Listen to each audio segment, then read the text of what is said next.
백세 시대 아카데미를 찾아주신 NH투자증권 고객 여러분 반갑습니다. 지난 7월 21일 기획재정부에서 2022년 세제 개편안을 발표했습니다. 이번 아카데미 시간에는 이런 관심이 높아지고 있는 상황에서요, 부동산 세제 및 양도세, 증여세에 관하여 사례를 통하여 들어보는 시간 마련했습니다. 잠시 후 이곳 NH투자증권 크리에이트홀에서요, 저희 텍스센터 이점옥 세무사님 모시고 들어보는 시간 마련하겠습니다. 안녕하십니까. 이점옥 세무사입니다. 오늘 백세 시대 인생대학 사례로 보는 상속증여 전략에 대해서 함께 보실 텐데요. 제가 진행하기 전에 제 소개를 간단하게 하고 진행을 하도록 하겠습니다. 저는 14년 서울지방국세청 조사국과 일선 세무서에서 조세 행정에 이바지하다가 19년도에 NH투자증권으로 이직해서 현재는 VIP 고객 세무 컨설팅과 세미나 그리고 직원 직무 교육을 담당하고 있습니다. 제가 좀 명확한 전달을 위해서 실례가 되겠지만 오늘 마스크는 벗고 진행을 양해의 말씀 구하고 마스크를 벗고 진행을 하도록 하겠습니다. 먼저 우리 지난 20여 년간의 조세 여건에 대해서 한번 먼저 훑어보실 텐데요. 우리 지난 20년간 우리 조세 부담률을 보시면 지금 13년도부터 계속적으로 증가 추세를 보이고 있는 것을 확인하실 수 있습니다. 우리나라 전체적인 살림에서 보면 지난 과거에는 우리가 100조 원의 조세 수입을 달성하는 데는 약 10년의 기간이 걸렸었는데요. 지금 보시는 것처럼 지금 2년 동안 약 100조 원의 세수가 거친 것을 확인하실 수가 있습니다. 우리가 구체적으로 보면 저 세수 증가에는 상속 증여세, 그리고 종부세, 그리고 법인세 이렇게 순으로 해서 조세가 증가했다라고 발표를 하고 있는데요. 우리가 현재 상속세를 추진하고 있는 OECD의 23개 국가 중에서 실효 세율이 지금 1위가 일본, 그리고 우리나라가 그 뒤를 바짝 추격해서 2위를 하고 있다고 하는 걸 보면 상속세는 국제적으로도 상당히 높은 수준의 세 부담을 하고 있는 것으로 확인이 됩니다. 오늘 저와 함께 보실 내용은 내 재산을 자녀에게 이전시킬 때 수반되는 세무 이슈에 대해서 함께 살펴보실 텐데요. 바로 상속세와 증여세 어떤 추세인지 과거 5년부터 한번 살펴보도록 하겠습니다. 자, 왼쪽이 상속세고 오른쪽이 증여세에 대한 도표인데요. 지금 작아서 잘 보이지 않으시겠지만 우리가 전반적인 부분만 살펴보면 재산의 상황으로 봤을 때는 비교적 부동산 재산 때문에 과세가 많이 이루어지는구나. 파란색이 부동산, 그리고 주황색이 금융자산인데요. 자산의 비중이 계속 지속적으로 부동산 재산 비중이 높은 것을 확인하실 수 있습니다. 우리가 과거 최근 5년간의 과세 대상 재산을 보면 상속세는 16조 원에서 21년도에는 65조 원까지 상승을 했는데요. 약 4배 이상의 증가를 보이고 있습니다. 그에 반면 증여세는 23조 원에서 50조 원으로 한 2배 정도의 증가 추세를 보이고 있습니다. 우리가 신고 인원도 한번 확인을 해 보실 텐데요. 상속세 신고 현황을 한번 보면 2017년도에 한 6,000명 가량에서 2021년 작년에는 14,000명으로 2배 정도 증가하신 것을 보실 수가 있고요. 실제로 작년에 어느 지역에서 상속세를 가장 많이 신고했는지 처음 서울, 그 다음 두 번째로 경기, 그 다음에 부산 순으로 그 순위가 정해졌습니다. 물론 인구 밀도가 많고 그리고 이제 땅값이 비싼 지역의 순이다라고 이해를 하시면 될 것 같고요. 그에 이어서 우리 증여세 한번 보시면 증여세도 지금 12만 명에서 보시면 26만 명으로 2배 정도 증가를 했고요. 그리고 작년에 지역적인 분포도를 확인을 하면 서울, 경기, 부산 순으로 인구 밀도가 높고 그리고 부동산 재산이 상당히 가치가 많이 상승한 지역임을 우리가 확인을 할 수 있습니다. 우리 증여세도 지금 인원이 2배 늘었고 보시면 상속세도 인원이 2배 늘었는데요. 상속세 같은 경우에는 신고 대상 재산이 4배가량 는 것에 우리가 주목을 해봐야 됩니다. 우리가 먼저 증여와 상속 그거에 대한 개념부터 먼저 말씀을 드리면 증여와 상속 모두 내 재산을 무상으로 자녀에게 이전시킨다라는 공통점이 있지만 상속은 나의 죽음이 원인이 돼서 내 죽음을 원인으로 재산이 이전되는 것을 말하고요. 증여는 내가 살아 있을 때 나의 의사 결정에 따라서 재산이 이전되는 것을 말하는데요. 보통 이 상속과 증여의 의미를 혼용해서 사용을 하시면서 내가 작년에 자녀에게 뭐 2억을 상속해 줬어. 이렇게 표현을 하시고는 하는데요. 사실상 상속은 죽음을 원인으로 하기 때문에 그 표현은 맞는 표현이 아니다. 그래서 우리가 상속세, 내 죽음을 원인으로 해서 재산이 이전돼 갈 때는 내가 핸들링 할 수가 없다. 이미 우리가 벌어진 일에 대해서 무언가를 뭐 평가를 줄이거나 세금을 낮추거나 이렇게 핸들링 하는 데는 상당히 한계가 있구나. 우리가 인원이 2배, 상속세 인원 2배, 증여세 인원 2배로 똑같이 증가했지만 재산이 상속세는 4배로 증가했고 증여세는 여전히 2배로 증가했다. 과거에는 우리가 어떤 일이 일어나면 세금은 그의 부수적인 사안이었지만 이제는 세금이 원인으로 돼서 우리가 의사결정을 해야 되는 시대다. 이렇게 인식을 하시고 우리 사례로 함께 전략에 대해서 살펴보도록 하겠습니다. 자, 미성년 자녀가 있는 박 사장님이 자녀에게 증여를 고려 중입니다. 미성년 자녀에게 할아버지가 2천만 원, 박 사장님이 2천만 원 증여를 하면 각각 비과세를 받을 수 있나요? 자, 이 부분은 증여 공제와 관련된 부분입니다. 우리가 증여를 받게 되면 관계에 따라서 증여 공제가 적용이 되는데요. 배우자 6억 원, 그리고 성년 자녀 5천만 원, 그리고 미성년 자녀는 2천만 원. 가끔 자녀가 부모님께 증여를 하는 경우도 있을 텐데요. 자녀가 부모님에게 증여를 하는 경우 역시 5천만 원 증여 공제가 가능합니다. 그 외에 뭐 기타 친족, 며느리, 뭐 사위, 뭐 그렇게 뭐 아니면 6촌 이내 혈족, 4촌 이내 인척, 기타 혈족의 경우에는 1,000만 원의 공제가 가능하신데요. 이 증여 공제는 내가 증여할 때마다 공제 받을 수 있는 것이 아니라 해당 관계에서 10년 동안 공제 받을 수 있는 합계액을 나타냅니다. 그렇기 때문에 내가 나의 배우자에게 내가 6억을 증여를 했다. 그리고 다음 해에 내가 또 증여를 한다. 그렇게 되면 다음 해에 증여하는 부분에 대해서는 증여세가 발생됩니다.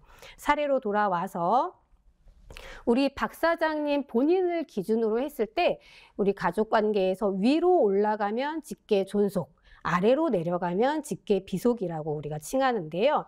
우리가 지금 증여를 받을 박 사장님의 아들 입장에서 봤을 때는 박 사장님, 그러니까 나의 아버지한테도 나는 직계 비속이고 나의 할아버지에게도 직계 비속입니다. 그렇기 때문에 직계 비속으로 인해서 받을 수 있는 증여 공제는 2천만 원인데요. 지금 사례에서는 할아버지가 2천만 원 증여해 주시고 아버지도 2천만 원 증여를 해 주시려고 하기 때문에 한 건에 대해서는 2천만 원 공제가 가능하지만 다른 한 건의 증여에 대해서는 증여세가 발생되는 사안이라고 볼 수 있습니다.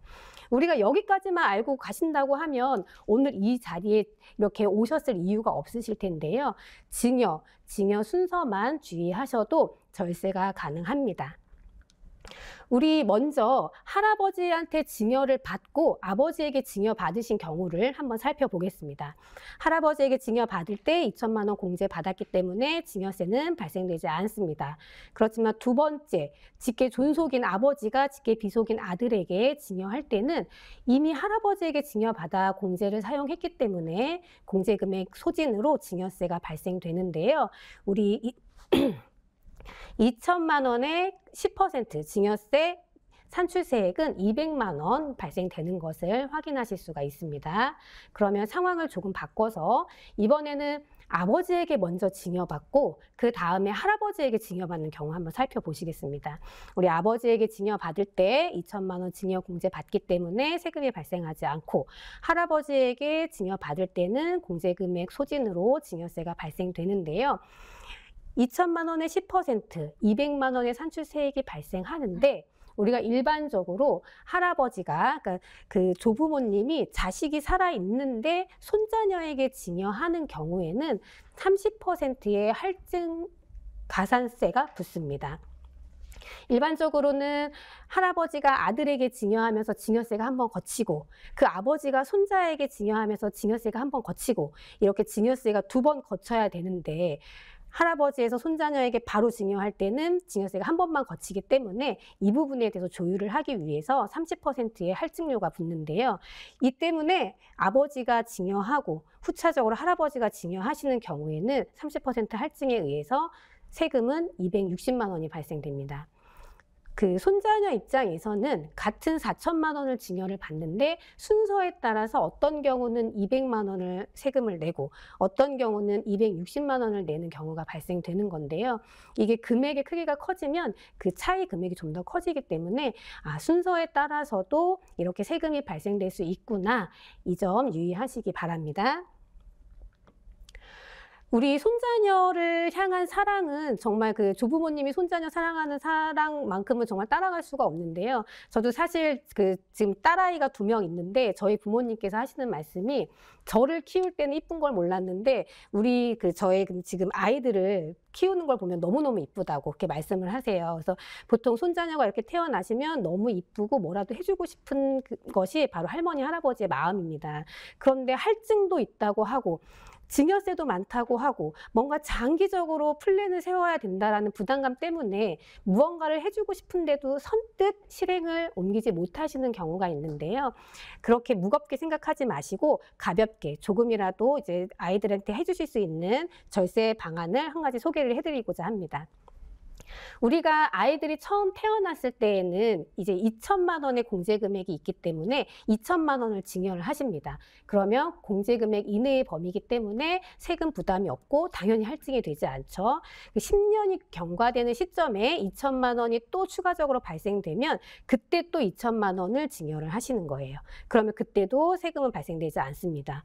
만 19세가 되면 비로소 이제 그 손자녀가 성년이 되시는데요. 우리가 성년은 직계 비속이 받을 수 있는 공제 금액이 5천만 원입니다. 만약에 해당 사례에서 직전 10년 동안에 증여한 사례가 없었다라고 하면 만 19세가 되는 해에 5천만 원의 공제를 받으셨겠지만 지금 만 10년 이내에 2천만 원 증여 이슈가 있었기 때문에 만 19세 성년이 되는 해에 3천만 원의 공제가 가능해집니다. 우리 만 21세가 되면 만 11세에 증여했던 2천만 원이 10년이 경과되면서 다시 또 공제액이 발생되는데요. 그때 또 2천만 원. 그리고 만 19세에 증여했던 3천만 원의 공제가 살아납니다. 그래서 또 3천만 원. 그리고 만 31세가 되면 또 2천만 원. 이렇게 되시면 실질적으로 증여 공제를 활용해서 증여세 부담 없이 손자녀가 만 31세가 되는 해까지 원금으로만 1억 4천만 원의 증여가 가능합니다. 물론 이때에는 증여세 신고를 필히 진행을 하셔야 되고요. 증여세 납부 금액이 없었다고 하더라도 신고된 금액은 손자녀의 합법적인 자금 출처로 활용이 되고 그 투자의 시드머니로 활용이 될 수가 있습니다. 지금은 이거는 이제 현금을 증여했을 때 원금에 대해서만 안내를 드렸는데요. 사실 우리가 저평가된 주식이나 금융자산을 증여를 했다라고 한다면 만 1세에서 만 31세가 될 때까지의 가치 상승분에 대해서는 증여세 부담 없이 증여하는 효과까지 보면 우리가 이렇게 공제만 활용하더라도 아이에게 어느 정도 투자할 수 있는 자금을 우리가 준비해 줄 수 있다. 이 부분 확인하시기 바랍니다. 증여 공제는 우리 거주자의 경우만 증여 공제가 가능합니다. 그렇기 때문에 증여 공제를 받기 위해서는 거주자냐 비거주자냐에 대한 확인이 필요한데요. 우리가 거주자냐 비거주자냐에 따라서 세법적으로 취급이 상당히 많이 달라집니다. 근데 이 거주자 비거주자는 뭐 국적, 영주권, 시민권 그런 거 여부와 관계없이 법에서 정하고 있는데요. 우리가 거주자란 국내에 주소를 두거나 아니면 183일 이상 거소를 둔 자, 그리고 비거주자는 법문에 거주자가 아닌 자 이렇게 되어 있습니다. 그렇기 때문에 영주권, 시민권 이런 거 여부에 관계없이 실질적으로 거주자냐 비거주자냐를 판단하셔야 되는데요. 법문 자체에는 간단하게 183일이라고 되어 있지만 실질적으로 183일 국내에 거소를 둔 것만으로는 우리가 거주자라고 그렇게 판단하지 않는 경우도 있는데요.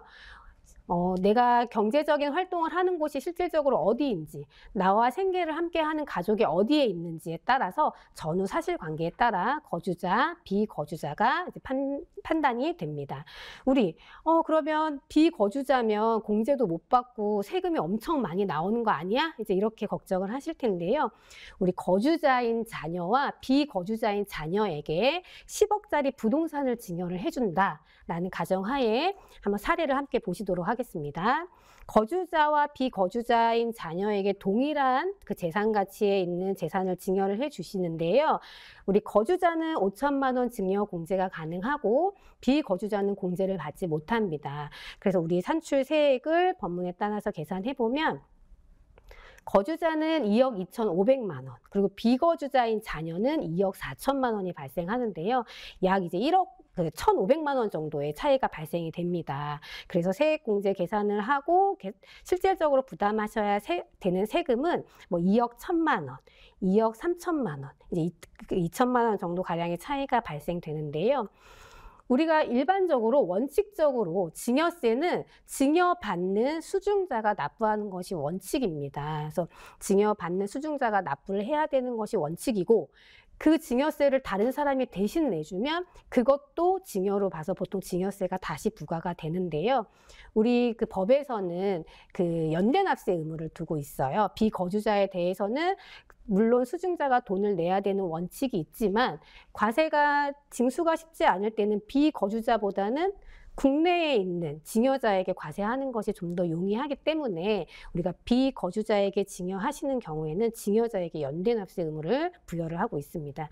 연대납세 의무는 실제로 민법에서의 개념을 차용한 건데요. 연대채무, 그거를 차용을 한 건데, 제가 친구하고 같이 택시를 타고 이제 출발을 해서 목적지에 도착을 했을 때 택시 기사는 택시비에 대해서 친구랑 저랑 둘이 50대 50으로 냈는지, 한 사람이 다 지불했는지 관계없이 그냥 한 사람이 그 금액을 내는 데에만 이제 목적이 있는 것처럼 우리가 비거주자인 수증자에게 증여를 해 주었을 때 과세관청에서는 실질적으로 증여자가 납부를 하든지 아니면 수증자가 납부를 하든지 관계없이 두 명에게 동일하게 납세 의무를 부담을 시키고 있기 때문에 사실상 부모님이 증여세를 대납을 해 주셔도 그 부분에 대해서 재차 증여 문제가 발생하지 않습니다. 우리가 부동산을 증여를 해 주면 증여받는 자제분들이 증여세를 부담할 수 있는 경제적인 능력이 있으면 다행인데, 보통 부동산 증여해 주실 때 2억, 3억에 대한 그 증여세를 부담할 능력을 갖추고 있지 못한 경우가 많습니다. 그런 경우에 거주자, 내가 세금을 대신 내주었을 때 대납해 준다. 그리고 그거에 대해서 증여세가 부과된다. 그럼 최종적으로 3억 4천만 원의 세 부담을 해야 되는 반면, 비거주자인 자녀에게 부동산을 증여해주고 그 증여세를 대납해 주었다고 할 때는 동일하게 결정세액이 2억 3천여만 원이 발생되는 것을 확인하실 수가 있습니다. 실질적으로 거주자는 5천만 원을 공제받았고 비거주자는 공제 금액이 0원이지만 결과적으로는 비거주자가 약 2억 3천만 원 가량의 금액을 공제받은 것과 같은 효과가 있습니다. 그렇기 때문에 비거주자에게 비거주자 자녀, 비거주자 손자녀 증여를 고려하고 계신다면 연대납세 의무를 활용을 하셔서 그 부분에 대한 공제 효과보다 더 많은 효과를 얻어가시기 바랍니다. 다음 사례입니다. 박 사장님은 결혼을 앞둔 자녀에게 부족한 자금 2억 원의 전세자금을 도와주려고 합니다. 전세자금도 증여세 대상인가요? 라는 질문을 실제로 세미나에서 받은 질문입니다. 자, 우리가 상속증여세법에서는 과세되지 않는 증여자산에 대해서 법에 열거를 하고 있습니다. 축하금, 부의금, 그리고 혼수용품, 피부양자의 생활비, 교육비. 이런 명목으로 우리가 현금을 이체를 한다고 하더라도 실질적으로 사회 통념이나 통상적인 것 그 이상의 것들을 증여를 하는 경우에는 사실 판단을 해서 증여세가 과세가 되기도 하는데요. 이왕 법에 명시를 할 거면 금액이라도 명시해 주지. 법문에 실제로 통상, 사회 통념적 이렇게 모호한 단어를 사용을 하고 있기 때문에 이 부분에 대해서도 사실 과세관청과의 노이즈가 발생이 되고 있는데요. 심지어 전세자금 아니면 주택 취득자금 부족액이라는 것은 비과세 증여재산에 아예 명시조차 되어 있지 않습니다. 그렇기 때문에 용도를 불문하고 재산이 무상으로 이전되는 부분에 대해서는 무조건 증여세가 부담이 되는데요. 우리가 이 경우에도 실질적으로 결혼하는 자녀에게 2억 원의 전세 자금은 통상적인 혼수용품이나 축하금으로 보지 않습니다. 그렇기 때문에 2억 원에 대해서 증여세가 발생이 되는데요. 우리가 내가 증여세까지 부담하면서 2억 원을 뭐 이렇게 증여할 마음은 없었고, 그러면 이 부분에 대해서 빌린 걸로, 우리 금전 채무 관계에 맺은 걸로 그럼 그렇게 진행을 해야겠다. 이제 이렇게 말씀을 하시면서 진행을 하시는 경우가 많은데요. 실제로 우리가 저번 정부에서 이제 대출이 상당히 까다로워지면서 가족 간의 금전 대차 거래가 상당히 많이 빈번하게 발생을 했습니다. 그래서 이 부분에 대해서는 관련된 정보들도 상당히 많은데요. 우리가 가족 간의 금전 대차 거래에 대해서는 넘어야 할 산이 두 가지가 있습니다. 먼저 법에 우리가 배우자나 직계 좀비속 부모 자식 간의 금전 대차 거래는 원칙적으로 인정을 하지 않고 있습니다. 에이, 뭐 그거 갚을 생각 없겠지. 빌려준 거 아니겠지. 원칙적으로 그 거래 자체를 인정을 하지 않고 있는데요. 그럼에도 불구하고 실질적으로 거래 당사자들이 객관적인 자료로 증빙을 하는 경우에는 그것을 증빙 서류를 보고 인정을 하게 되는데요. 가족 간 금전 대차 거래의 첫 번째 사는 그 거래가 실질적으로 금전 대차 거래라는 것을 인정받는 것입니다. 우리가 그 거래 인정받기 위해서 최근에는 미리 거래하시면서 차용증도 작성하시고 공증도 받으시고 이제 이런 부분에 대해서는 많이들 알고 계신데요. 우리가 공증 자체는 그 거래가 금전 대차 거래라는 것으로 인정받을 수 없습니다. 공증 자체는 실질적으로 그 계약서가 작성된 시기에 대한 신뢰성은 높일 수 있지만 그 거래가 금전 대차 거래인지에 대해서는 전후 사정을 보고 판단을 하는데요. 우리가 금전 대차 거래에 대한 뭐 질권을 설정을 했다든지 아니면 해당 거래에 대해서 그 차용증 작성대로 원금이 일부분 상환이 됐다든지 아니면 차용증의 내용대로 이자가 원만하게 지급이 됐다든지 이런 사실관계들이 객관적인 금융증빙 자료로 확인이 되어야지 금전 대차 거래가 인정이 되고 있기 때문에 부족분 빌려주시면서 실질적으로 원금의 상환을 기대하고 계신다라고 하면 추후에 원금 상환 전에 과세 관청과의 그 마찰이 일어나기 전에 우리가 계약서 작성해 놓으시고 굳이 공증은 받지 않아도 된다. 그렇지만 이자 지급 내역과 원금 상환에 대한 부분은 객관적으로 분명하게 명시를 하셔야 된다. 자, 이렇게 산 하나 넘고 나면 그 다음에 이자에 대한 문제가 또 발생되는데요. 과세관청에서는 그래, 그러면 이거 실제로 준 건 아니고 금전 대차 거래라고 인정해 줄게. 근데 금전 대차 거래는 맞지만 근데 왜 이자를 안 받았어? 이러면서 이제 이자에 대한 증여 이슈가 발생됩니다. 이자에 대한 증여는 그 차이액에 대해서 전부 증여세가 발생되는 것은 아닌데요. 우리가 실질적으로 무상으로 대여하거나 저리로 대여한 경우에 그 차이액이 연간 1,000만 원 이상이어야 증여세 대상에 해당합니다. 그래서 우리가 지금 현재 2022년 8월 법에서 정하는 이자율은 4.6%인데요. 우리가 무상으로 대출한 경우 한번 사례로 확인을 해보겠습니다. 우리가 2억 원을 무상으로 그 금전 대차를 했고 그 거래가 인정이 되었다. 그런데 두 번째 산, 왜 이자를 받지 않았어? 이 부분이 이제 문제가 됐었는데요. 2억 원의 법정 이자율을 계산을 해보니 연간 920만 원이 발생되었습니다. 이자를 받지 않았지만 그 이자 받지 않은 금액이 연간 1,000만 원에 달하지 않기 때문에 해당 거래에 대해서는 증여세가 과세되지 않습니다. 그런데 우리가 원금을 조금 더 내가 조금 더 돈이 부족해서 우리가 2억 1,700만 원 정도 이제 우리가 서로 거래를 했다. 원금을 좀 더 높였다. 그리고 무상으로 거래를 했다. 그런데 4.6%를 적용을 해보니 이자가 1,000만 400원이 발생했습니다. 자, 원금 정말 조금 높였는데 이 경우 우리 1,000만 원 많이 올라간 것도 아니고 1,000만 400원. 이렇게 좀 1,000만 원을 넘게 되었는데요. 이 경우에는 1,000만 원 이상이기 때문에 과세 대상 거래에 해당하고 증여세 과세 가액은 1,000만 원 초과하는 400원이 아니라 전체 금액에 대해서 증여세 이슈가 발생됩니다. 만약에 사전에 증여한 거래가 있어서 공제 금액을 모두 소진했다면 우리가 금전 대차 거래로 인정받는다고 해도 이자에 대해서 증여세가 발생될 수 있다는 것을 확인을 하실 수가 있습니다. 저리로 빌려주는 경우도 한번 확인해 보시겠습니다. 우리가 저리로 해도 증여세가 문제된다는데 이자율 자체가 문제인가? 라고 이제 궁금해 하시는데요. 우리가 2억 원에 대해서 3%로 약정을 하고 거래를 했다라고 생각을 하면 2억에서 3% 이자를 받게 되면 약 1.6%에 대한 차익이 발생하는데요. 연간 적게 받은 이자가 320만 원 정도 발생합니다. 그렇기 때문에 여기서도 1,000만 원 이내의 금액이기 때문에 과세 대상 거래에 해당하지 않고요. 우리가 원금 6억 2,500만 원이었다라고 하면 실질적으로 절이 3% 절이 그 이자율은 동일하지만 원금이 달라지니 우리가 적게 받은 이자가 딱 1,000만 원. 1,000만 원 이상에 해당하기 때문에 해당 사례에서는 같은 3%로 계약서를 작성했다고 하더라도 증여세가 발생되는 것을 확인하실 수 있습니다. 자, 우리 가족 간 금전 대차 거래에서 두 가지 주의하실 것.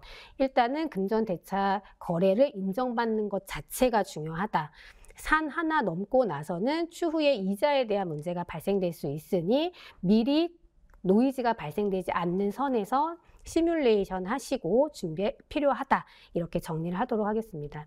제가 일전에 이제 이 부분 강의를 드리면서 그 강의석에 앉아 계신 고객님께서 그렇게 말씀을 하셨어요. 그렇게 교과서적인 얘기 하지 말고 내 지인이 실제로 7억을 3년 전에 아이들 결혼하면서 줬는데 전세자금으로 지급을 해줬는데 전혀 그거에 대해서 지금까지 아무런 일도 발생하지 않았다. 이거 신고하면 그거 오히려 바보 되는 거 아니냐라고 질문을 주신 적이 있으세요. 우리가 상속증여세는 신고를 하지 않으면 15년의 기간 중에 과세관청에서 언제라도 과세를 할 수가 있습니다. 그 고객님 지인분이 지금 3년 전에 그 증여를 하셨기 때문에 사실상 지금 그분은 12년 정도 지금 계속 마음을 졸이셔야 되는 상황이신 거고, 우리가 과세관청에서는 그 사람이 어느 시점에 증여를 했는지는 사실 중요하지가 않습니다.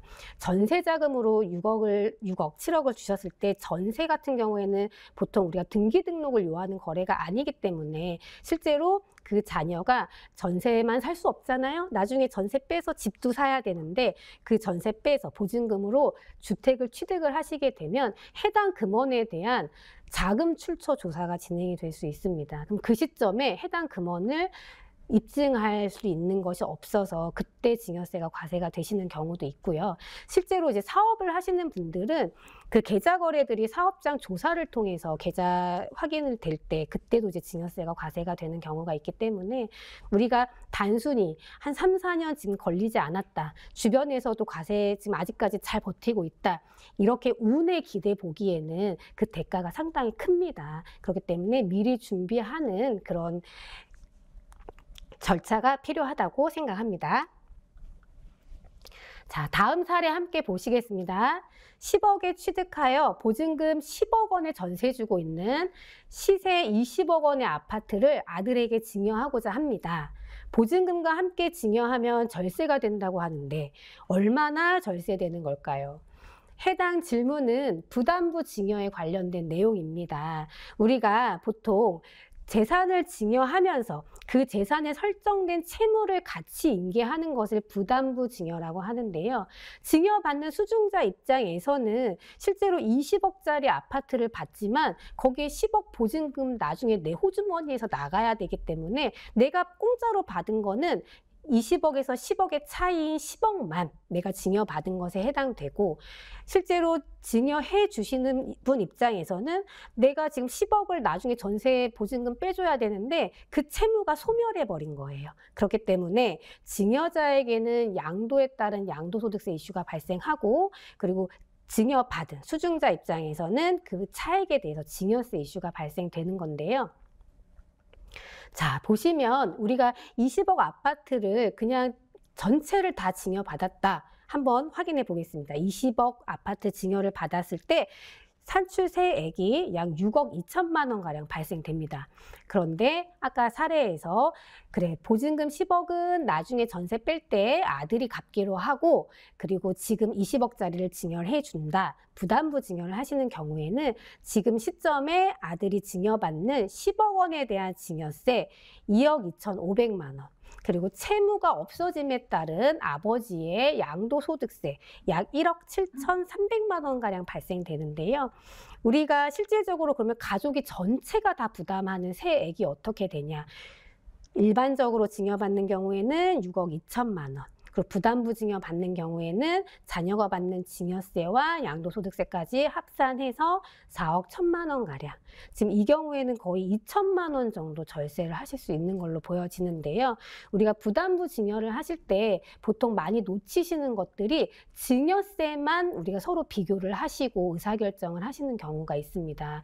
우리가 부담부 증여를 하면 증여세와 양도소득세가 발생하기 때문에 납세 의무자가 2명이 되고 그만큼 분산이 돼서 과표가 줄어들고 세율이 낮아지는 효과가 있지만 양도소득세 같은 경우에는 우리나라 특히 주택 우리 양도소득세가 정책에 따라서 많은 변화를 겪고 있는데요. 실제로 그 양도소득세 주택에 대해서 2주택자 20%, 3주택자 30%, 그리고 장기 보유 공제도 해주지 않던 시절에는 우리가 부담부 증여, 증여세만 비교해서 부담부 증여 선택하셨는데 실질적으로는 양도소득세가 더 많이 발생돼서 본인이 생각하셨던 그 효과하고 정반대의 효과가 나왔던 경우들이 왕왕 발생했었습니다. 그렇기 때문에 부담부 증여 물론 분산돼서 유리하지만 양도소득세의 정책에 따라서 달라질 수 있으니 전체적인 세 부담을 비교하시고 선택을 하시길 바랍니다. 자, 이렇게 해서 2억 정도 이제 아끼고 우리 부담부 증여했는데요. 막상 이제 2억 아끼고 이제 우리 절세 이제 똑똑하게 잘 준비했고 막상 2년 있다가 우리 임차인이 나갈 때 이제 2년쯤 지났으니까 뭐 세무서에서도 다 잊어버렸겠지. 그리고 그 10억에 대해서 부모님이 다시 또 그 전세보증금을 부담을 하시는 경우들이 있어요. 근데 우리 그 과세관청이 그렇게 호락호락한 곳이 아닙니다. 우리가 부담부 증여가 들어오는 경우에는 그 채권 채무 관계에 대해서 실질적으로 그 채무 소멸일이 언젠지, 지급일이 언젠지를 다 전산으로 관리를 하고 있습니다. 그래서 2년 후에 전산에 담당자한테 그게 떠요. 실제적으로 이거 지금 종료됐네, 누구 계좌에서 들어간 건지 확인하도록 전산으로 관리가 되고 있기 때문에 우리가 세금 줄인 거에서 그치지 마시고 끝날 때까지 끝난 것이 아니다. 그래서 우리 채무까지 사후 관리되고 있다. 이 부분까지 참고하시면 되겠습니다. 현재는 지금 주택분에 대한 양도소득세가 지난 그 5월 10일부터 내년 5월 9일까지 양도세 중과가 배제되고 다주택이신 분들도 30%, 최고 30%의 장기보유 특별공제 적용이 가능합니다. 그렇기 때문에 요즘 다시 이제 또 부담부 증여가 한참 인기를 끌고 있는데요. 양도소득세 정책에 많이 좌우된다라는 거 확인하시고 의사결정 하시면 되겠습니다. 우리가 부담부 증여, 양도와 증여 거래가 혼재되어 있다고 말씀드렸는데요. 증여받는 자녀 입장에서는 채무에 대해서는 내가 돈 주고 산 것과 같기 때문에 그 취득세를 일반 유상 매매에 대한 취득세를 부과받고 증여에 대해서는 실질적으로 증여에 대한 세율을 부과를 받고 있는데요. 이게 양도냐 증여냐에 따라서 취득세 부분이 많이 달라집니다. 유상 거래에 대해서는 실제 우리가 뭐 법문으로 그렇게 표현하지는 않지만 유상 거래에 대해서는 시가, 거래 대금이 과표가 되고 거기에 이제 주택 같은 경우에는 1, 2, 3%가 적용이 되는데요. 우리가 증여의 경우에는 돈이 오간 게 아니기 때문에 실질적으로 시가 표준에, 그러니까 일반적으로 공시지가 생각하시면 되세요. 공시지가는 뭐 지금 시세의 거의 60%, 70% 수준이기 때문에 과표가 좀 낮아지기는 하지만 우리가 증여의 경우에는 취득세 세율이 높습니다. 일반적으로는 3.5%인데 주택의 경우에는 그나마도 더 뭐 12%, 면적에 따라서 최고 13.4%까지도 부담을 하실 수가 있어요. 그렇기 때문에 내가 거래를 할 때 취득세까지 고려하셔서 전체를 다 양도거래로 하실 건지, 부담부 거래로 하실 건지, 일반 증여거래로 하실 건지에 대한 시뮬레이션이 필요합니다. 의사결정하시기 전에 전문가에게 조언을 얻으시고 의사결정하시는데 참고하시기를 바라겠습니다. 이번에 개정안에 나온 사안인데요. 우리가 증여세, 증여를 받은 부동산에 대해서는 보통 5년 동안 팔지 마, 이제 이런 말씀 많이 들어보셨을 거예요. 배우자 간에 증여하거나 부모 자식 간에 증여가 있는 경우에는 무슨 이유에서인지 모르겠는데 아무튼 세법적으로 불이익이 있다고 하니까 5년간은 일단 참자. 이제 이런 인식이 많이 이제 있으신데요. 이것을 우리가 증여세 2월 과세라고 합니다. 우리가 1억의 아파트를 취득을 한 사람이 6억 원으로 아파트가 상승해서 6억 원에 팔려고 보니까 양도 차익이 5억 원이 발생한 거예요. 세금이 너무 많이 나와서 정작 손에 들어오는 것이 없어서 내가 그러면 이걸 내가 팔 게 아니라 내가 사서 팔면 취득 원가가 1억인데 만약에 6억 원에 배우자에게 증여를 해주고 증여자가 팔면 취득 원가가 6억 원으로 올라가니까 그래, 증여를 해야겠다. 그래서 6억 원 시세로 배우자에게 증여를 일으킵니다. 그러면 우리가 증여자에게 앞에서 보셨듯이 6억 원까지는 증여세가 발생하지 않았는데요. 그렇게 6억 원에 증여받은 부동산을 증여받은 부동산 6억 원에 팔게 되면 양도가액 6억, 취득가액 6억, 그러면 양도 차익이 0이 됩니다. 우리가 세율이 아무리 70%, 80% 돼도 차익이 0인 것을 이길 수가 없죠. 그래서 증여세도 내지 않고 양도세도 내지 않고 정말 대단한 절세를 경험을 하시게 되는데요. 자, 이런 소문이 사실 나만 알고 있으면 좋은데 맛집 소문보다 더 빠르게 과세관청 귀에 들어갑니다. 그래서 입법된 것이 부동산을 배우자나 부모 자식 간에 증여받은 부동산을 5년 이내에 양도하게 되면 그 부동산은 증여받은 금액이 아니라 당초 증여자가 취득했던 취득 원가를 쓴다라는 것이 2월 과세의 내용인데요. 그동안은 이 부분이 5년이었습니다. 근데 이번에 세법 개정안에 10년으로 개정되는 것으로 개정안이 발표가 됐습니다. 물론 개정안은 이제 국회 통과 여부를 확인해 보셔야 되는 상황이지만 우리가 당장 내년에 증여하는 분부터 2월 과세 기간이 10년이라고 하면 우리가 5년은 좀 어떻게 기다려 볼 수 있겠는데 10년은 호흡이 상당히 길어집니다. 그래서 내가 어떤 의사결정을 할 때 불리해질 수 있는 여지가 너무 많습니다. 제가 말씀드렸다시피 취득세 그리고 이 증여 2월 과세 부분 고려하셔서 혹시 증여를 고려하고 계시는 분은 부동산 증여는 내년보다는 올해 증여를 하시는 것으로 의사결정하시는데 참고를 하시면 될 것 같습니다. 자, 자녀에게 주식 계좌를 만들어 현금이나 상장 주식을 증여해 주려고 합니다. 각각의 방법에 따라 다른 점과 장단점은 무엇인가요? 라는 부분인데요. 우리가 상속 증여세를 평가할 때는 시가로 평가를 하도록 되어 있습니다. 그런데 상장 주식의 경우 시가는 이체한 날, 증여한 날 전 2개월, 후 2개월, 그래서 총 4개월의 종가 평균액을 시가로 보게 되어 있는데요. 그렇기 때문에 우리가 증여해주는 시점에는 사실상 내가 얼마를 명확하게 증여하는지 상장 주식의 경우 알 수가 없습니다. 그렇지만 현금의 경우에는 증여하는 날 그 액면 가액으로 확정이 되기 때문에 현금의 경우에는 증여 일자만 확정되고 대체만 하면 그것으로 증여가 완료가 됩니다. 그렇기 때문에 현금의 경우에는 절차가 상당히 수월하고 신고도 상당히 쉽고 그렇지만 현금은 증여 취소 규정을 적용받을 수가 없습니다. 우리가 증여를 받았다가 증여는 1:1 계약이기 때문에 사실 그 계약이 해지가 될 수가 있는데요. 내가 증여 받으려고 했지만 결과적으로 증여받는 게 도움이 되지 않을 것 같아서 다시 증여 재산을 반환한 경우에 대해서 세법은 우리가 일반적으로 증여받은 날, 그 날이 속한 달 말일부터 3개월 이내에 증여세를 신고 납부하시도록 되어 있는데요. 그 증여세 신고 납부 기한 중에 생각이 바뀌어서 증여재산을 반환하면 그거에 대해서는 세금을 물리지 않을게. 그래서 증여 취소 규정에 대해서 법문에 두고 있습니다. 근데 이 증여 취소에 현금은 해당되지 않음 이렇게 되어 있으세요. 그렇기 때문에 현금은 왔다 갔다 한 것 자체를 모두 다 증여로 볼 수 있는 여지가 있습니다. 그렇지만 상장 주식의 경우 우리가 증여하고 당장에는 평가액을 알 수 없지만 우리가 2개월 경과되고 나서 만약에 주가가 더 떨어졌다라고 한다면 더 낮은 증여세를 부담하시게 될 거고요. 예상 외로 주가가 많이 올라갔다라고 한다면 그 부분에 대해서 일부분을 그 반환을 하시게 되면 그 조절이 가능하시다. 이렇게 기억을 하시면 될 것 같고요. 주식 증여하시는 거에 대해서 그 절차를 한번 확인해 드리도록 하겠습니다.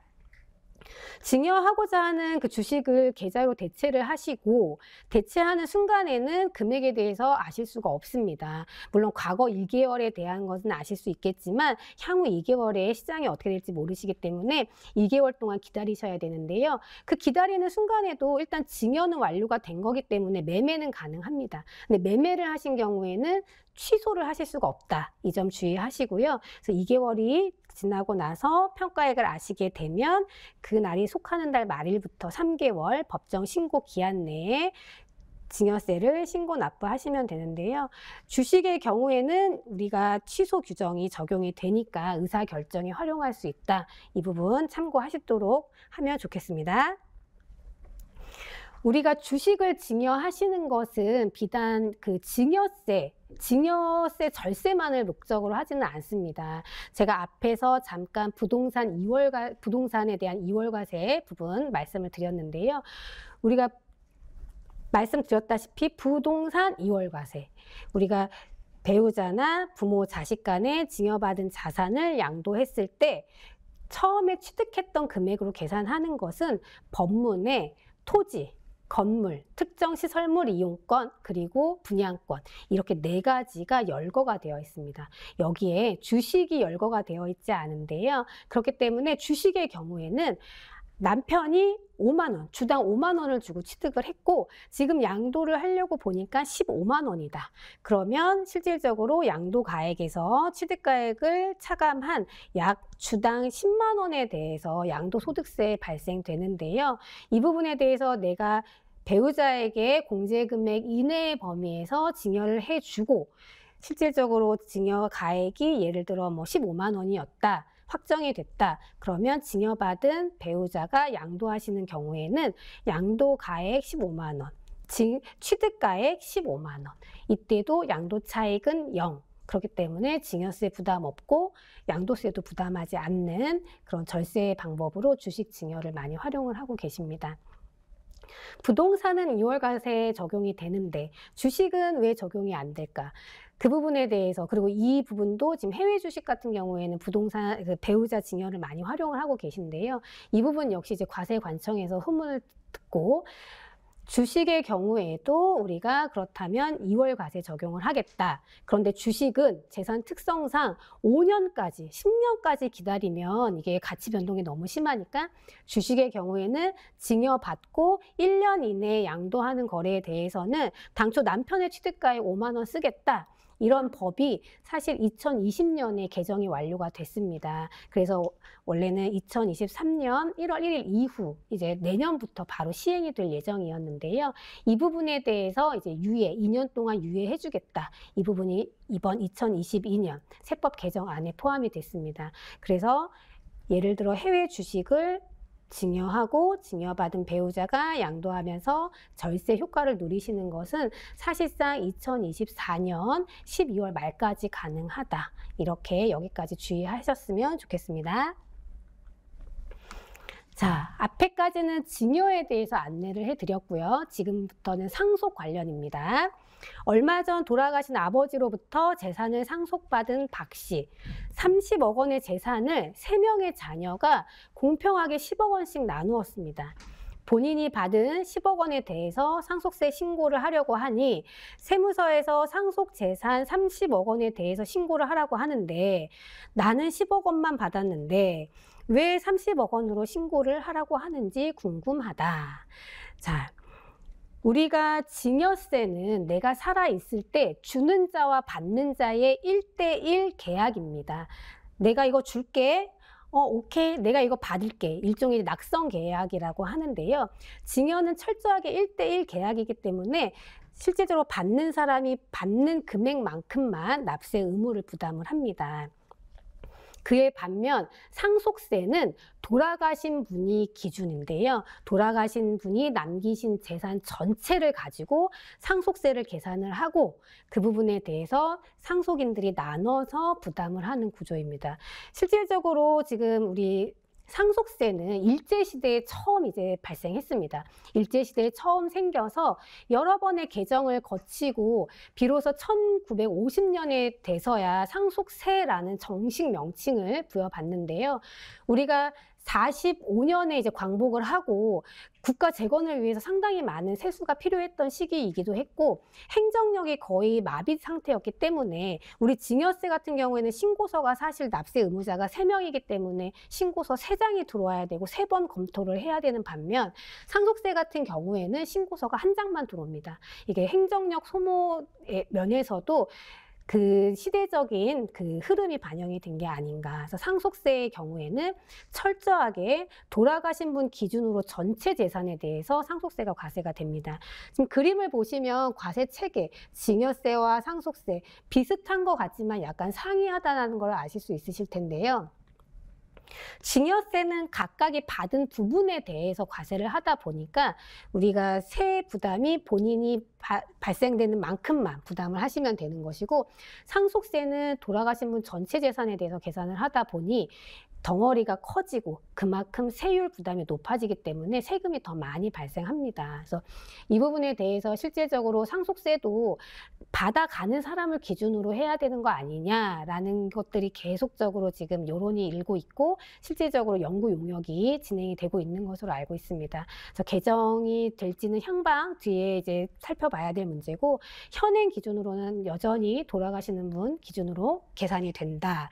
이렇게 기억을 하시면 되겠습니다. 중소기업 CEO인 박 사장님은 100억 원대의 재산가로서 최근 불의의 교통사고를 당해 안타깝게도 사망하였습니다. 유족으로는 아내와 아들, 딸, 그리고 어머니를 모시고 살았는데요. 미리 유언해 놓은 것이 없는 상황에서 박 사장님의 재산에 대해서 상속을 받을 권리는 누구에게 얼마씩 있을까요? 자, 우리가 상속증여세법에서 따로 우리가 명확하게 지정해 놓지 않는 부분에 대해서는 일반적으로 민법을 따르고 있는데요.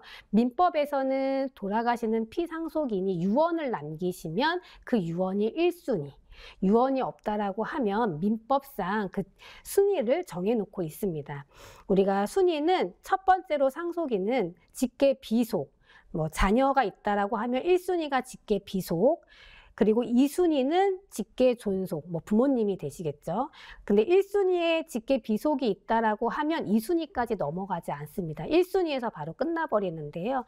우리 배우자는 1순위와 2순위, 그 공동 상속인의 지위에 항상 오르는데요. 만약에 자녀가 있었다, 그러면 자녀가 상속인이 되고 배우자도 당연히 상속인이 되고 자녀가 없었다. 그러면 부모님이 계신가? 부모님이 계신다라고 하면 직계 존속과 배우자가 공동 상속인이 됩니다. 만약에 직계 비속과 직계 존속이 없었다. 비로소 배우자가 단독 상속을 받게 되시는 거고요. 1, 2, 3순위가 없었다. 그러면 형제 자매가 상속인. 형제 자매까지 없다. 그럼 사촌 이내 반계 혈족이 상속인이 되시는 겁니다. 우리 박 사장님의 경우에는 아내와 아들, 딸, 그리고 어머니가 계셨는데요. 일단 1순위인 아들과 딸이 있기 때문에 직계 비속인 아들, 딸과 아내인 배우자가 상속인이 되십니다. 우리가 공동 상속인은 보통 민법상 지분이 1대1로 동일한데요. 배우자의 경우에는 같이 살면서 경제에 기여한 바가 있다고 해서 공동 상속의 경우에 0.5하를 가산해서 사례의 경우에는 아내가 1.5, 아들 1, 그리고 딸 1 이렇게 상속 재산을 분배받게 됩니다. 사례에서는 박 사장님의 어머니는 상속권이 없기 때문에 재산을 분여받으실 수가 없습니다. 자, 다음 질문입니다. 박 사장님은 돌아가시면서 상속재산 9억 원을 남기셨습니다. 유족으로는 배우자와 자녀 2명이 있는데요. 이 경우 상속세가 과세될까요? 상속 공제와 관련된 내용입니다. 우리가 일반적으로 그 가족을 잃는다는 것은 상당히 큰 슬픔인데요. 가족을 잃고 나서 남겨진 가족의 최소한의 생활이 보장이 되어야 하기 때문에 상속세법에서는 상속 공제를 큰 폭으로 이제 운영을 하고 있습니다.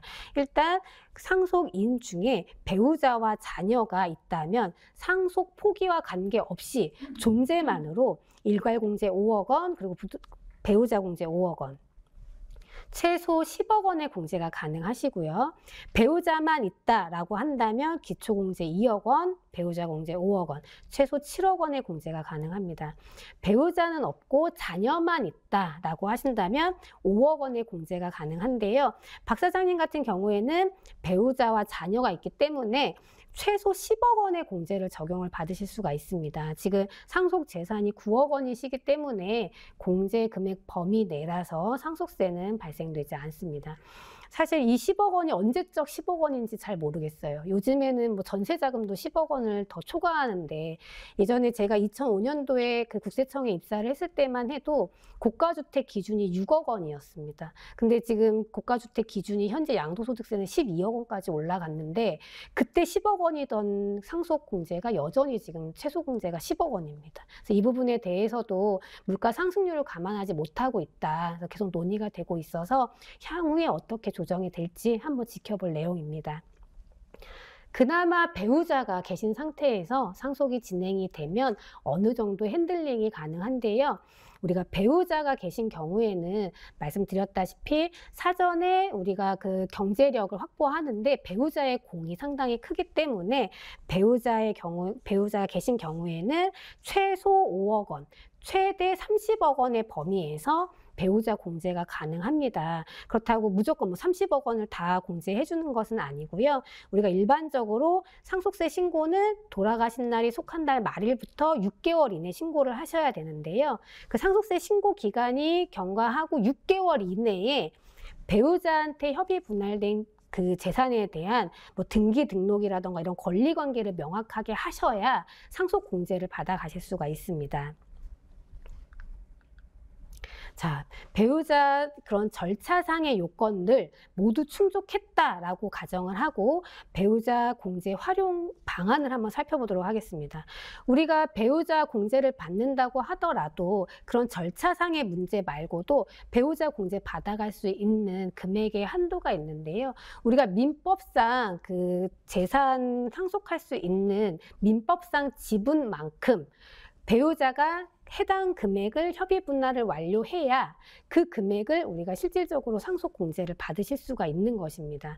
그래서 상속재산 35억 원이라고 가정하고 상속인으로 배우자와 자녀 2명 있다라고 가정을 한다면 실질적으로 배우자가 가져가실 수 있는 상속 지분은 3.5분의 1.5에 해당하는 15억, 그리고 자녀는 민법상 지분이 10억, 두 번째 자녀는 10억, 이렇게 민법상 지분이 결정이 되는데요.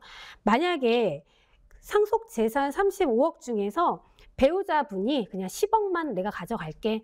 나 그냥 뭐 이렇게 크게 엄마가 이제 다 나이도 들었고 하니까 그냥 엄마 10억만 가져갈게. 10억만 상속 받으신 경우, 그리고 20억 상속 받으신 경우, 30억 상속 받으신 경우, 이렇게 제가 3가지 사례로 한번 확인을 해보겠습니다. 우리 일반적으로 그 10억만 상속 받아 가시는 경우는 민법상 받아 가실 수 있는 금액이 15억인데 실질적으로 배우자가 가져간 게 10억에 해당되시기 때문에 한도가 아무리 15억, 뭐 30억이라고 하셔도 실제로 공제 받으실 수 있는 금액은 10억입니다. 그래서 35억 상속 재산이 있었을 때 10억 공제 받으시면 상속세는 약 6억 2천만 원 정도가 발생되시고요. 배우자가 20억의 협의 분할로 가져가셨다라고 하더라도 실제로 협의 분할 가능한 금액이 한도가 15억이시기 때문에 15억까지밖에 공제를 받으실 수가 없는데요. 15억 공제 받고 상속세를 계산을 해보니 약 4억 2천만 원 정도가 발생되는 것을 확인하실 수가 있습니다. 35억 중에 30억을 전부 다 배우자가 상속 받아가신 경우에도 실제로 민법상 지분 이내에서만 인정이 되기 때문에 15억까지만 공제가 가능하십니다. 그래서 이 경우에 35억 상속 재산에서 15억 공제받고 계산을 해보면 마찬가지로 4억 2천 정도의 상속세가 발생합니다.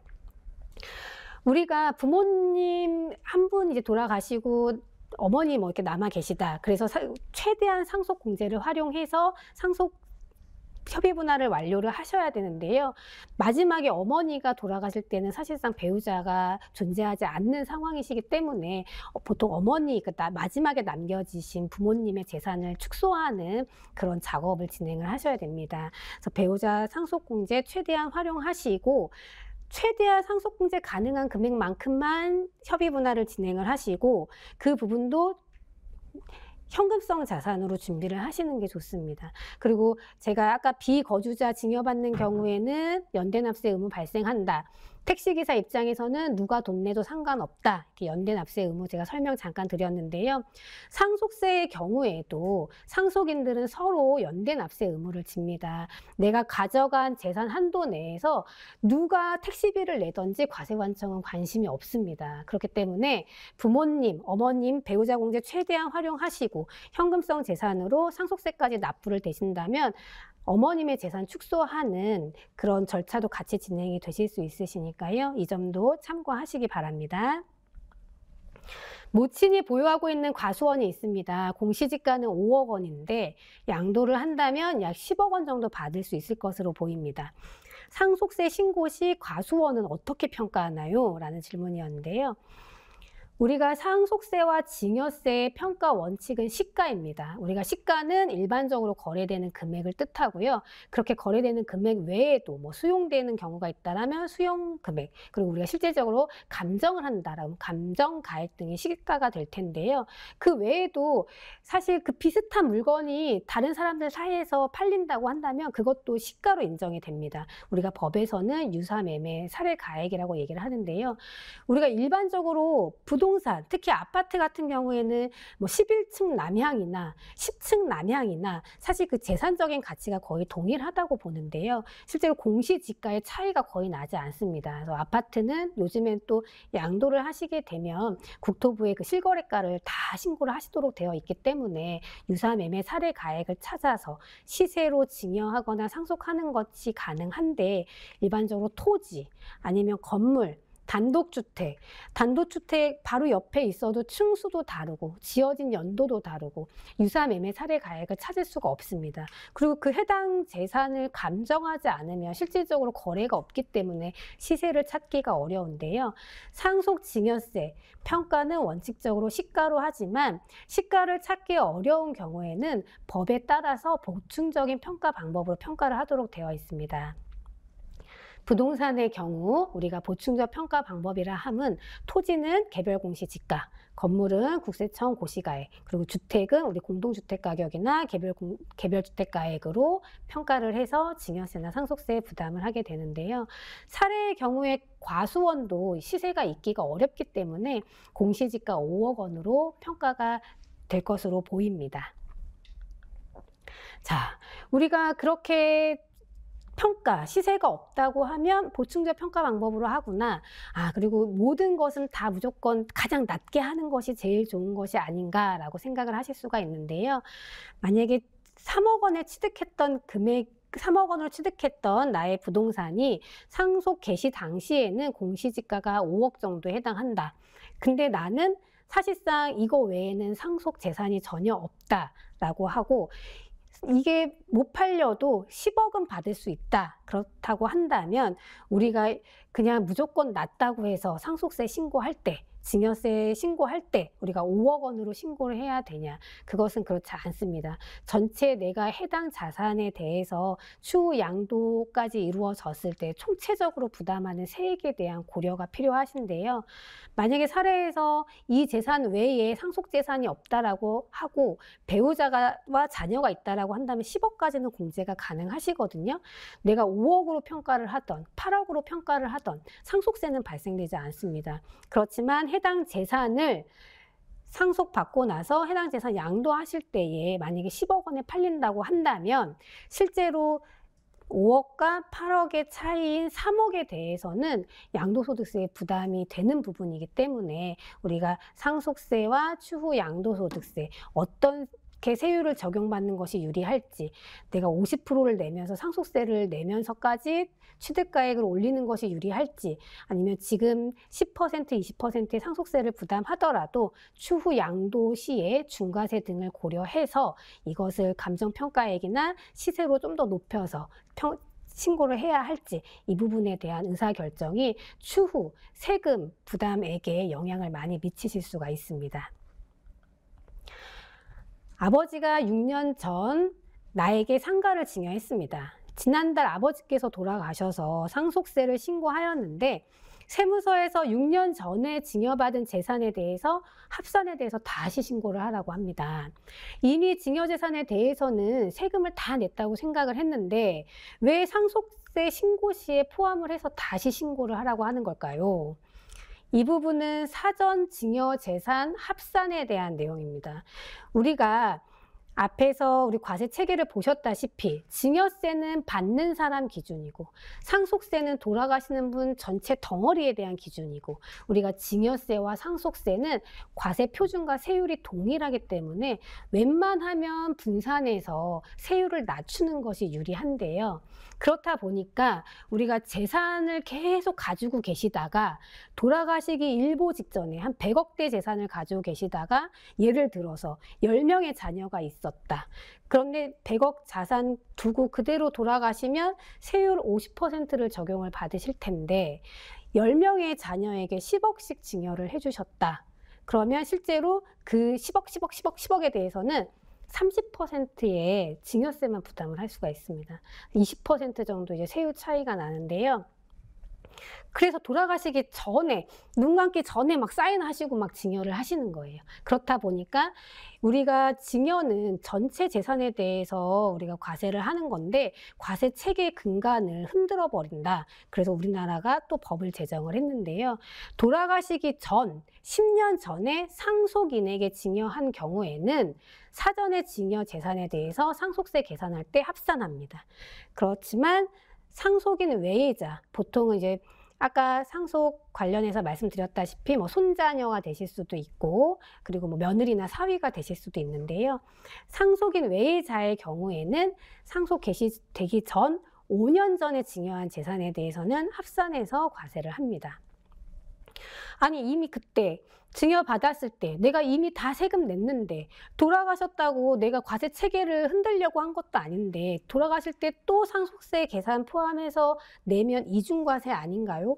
이중과세가 맞습니다. 그렇기 때문에 상속세에서는 실질적으로 세율을 조정하기 원했던 거지 두 번 세금을 물리기를 원했던 게 아니었기 때문에 상속인의 경우에 10년 전에 증여한 재산을 모두 합산해서 세금을 계산하고 그때 냈던 증여세에 대해서는 세액공제 방법으로 증여세를 빼주고 계산을 하게 됩니다. 그럼 실질적으로 세율만 조정이 되는 효과를 갖는데요. 아니 그러면은 그렇게 장기간에 걸쳐서 사전 증여하라면서 이렇게 다 합산돼서 과세할 것 같으면 못하러 그러면 사전 증여를 굳이 내가 10년, 5년 먼저 그 돈을 낼 필요가 뭐가 있냐라고 이제 의아해 하실 텐데요. 우리가 사전 증여를 하셔서 해당 기간이 경과되면 상속재산에 포함되지 않는다. 상속인의 경우 10년, 상속인 외의자의 경우에는 5년. 만약에 그 기간 중에 불의의 사고로 상속이 진행이 된다고 하더라도 우리가 사전 증여 재산의 경우에는 증여했을 때의 재산 평가액으로 합산을 합니다. 보시면 사전 증여를 했을 때에 그 건물 가액이 10억 원이었습니다. 그래서 10억 원 증여하고 나서 만약에 10년이 경과가 됐다면 해당 자산이 지금 시가가 30억 원이라고 할지라도 해당 자산은 상속에 전혀 영향을 주지 못합니다. 근데 10억 원의 재산을 증여를 했는데 불의의 사고로 10년 이내에 상속이 개시가 되었다고 하더라도 상속 개시된 시점에 건물 시가 30억이 아니라 10억으로 합산을 하고 세금을 계산한 이후에 증여세를 빼주기 때문에 건물 가치 상승분에 대해서 약 20억 원에 대해서는 세금 부담 없이 재산이 이전된 효과를 보실 수가 있습니다. 우리가 재산 10억짜리 재산에 대해서 증여를 하면서 재산이 이전될 때에는 실질적으로 2억 1천만 원 정도의 세 부담을 받으시는데요.